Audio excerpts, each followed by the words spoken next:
జిల్లా మునగాల మండలంలో నూతన సర్పంచులకు బీఆర్ఎస్ సన్మాన కార్యక్రమం నిర్వహించింది। ఈ కార్యక్రమంలో మాజీ ఎమ్మెల్యే బొల్లం మల్లయ్య యాదవ్ పాల్గొన్నారు।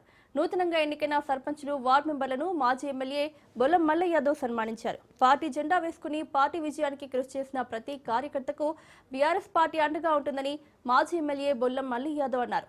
రానున్న మున్సిపల్, ఎంపీటీసీ, జెడ్పీటీసీ ఎన్నికల్లో పార్టీ అభ్యర్థులను గెలిపించుకోవాలని ఆయన పిలుపునిచ్చారు।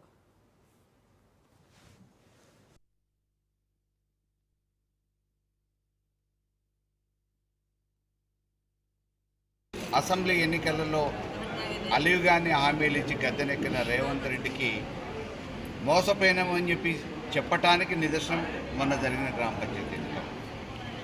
అయ్యాల హామీలు ఇస్తే అరచేతిలో వైకుంఠం చూపిస్తే ఏదో జరిగిపోతుందనే భ్రమలో తెలంగాణ ప్రజలు మోసపోయినాం।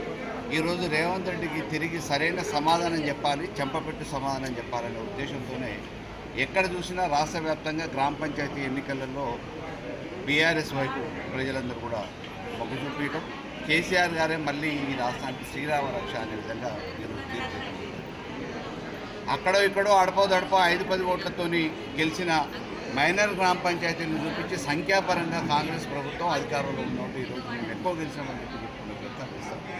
కానీ మేజర్ గ్రామ పంచాయతీలు ఎక్కడ తీసుకున్నా ఈరోజు బీఆర్ఎస్ బావుటా ఎగిరేసింది। ఎక్కడ చూసినా మెజార్టీ 100కు పైన। ఆఖరికి ములుగులో సీతక్క నియోజకవర్గంలో ఏటూరు నాగారంలో 3200 మెజార్టీ। ఈడ మంత్రిగా బాధ్యతలు నిర్వహిస్తున్న ఉత్తమ్ కుమార్ రెడ్డి నియోజకవర్గంలో మేడచెరు మండల కేంద్రంలో 1200 మెజార్టీ। మా మోతు మండలంలో రాయపాడులో 690